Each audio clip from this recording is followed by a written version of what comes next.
Greetings, English scholars. Welcome back to our study of the comma. We're going to talk today about commas and listing. Using commas to set off items in a list is one of the most basic uses of a comma. However, commas should only be used between items of 3 or more.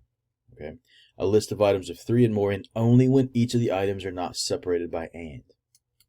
This is a pretty basic rule. It's very simple and straightforward, but it is easy to mess up. So let's look at some examples. And number 1, I need to turn on the oven and clean the pan. Okay, no commas. Now notice that the list can be anything. That's 2 actions I need to do.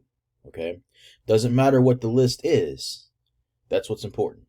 It's how many things are listed. There's 2 things listed there, so we do not separate them with a comma. We separate them with the word and. Number 2 is like a recipe. To make salsa, I need tomatoes, cilantro, onions, jalapenos, and a blender. This is a list of things I need, and it's a list of 3 or more. Matter of fact, it's a list of 5. And you see where I've put the commas in bold between each one of these. Now, the last item of a list has that and with it, and you do put a comma in front of it. The comma does go there, okay?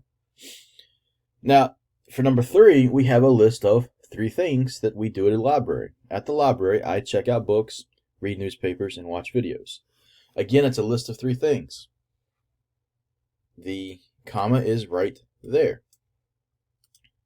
And again, we have the word and before the last item in the list.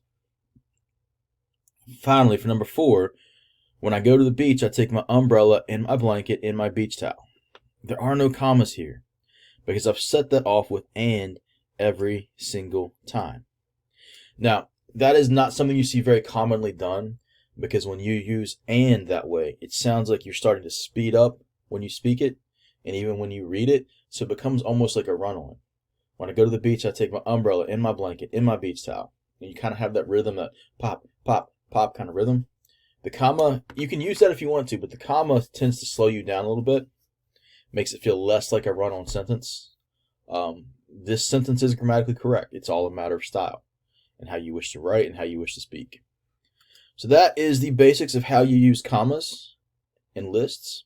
If you have any questions, please let me know.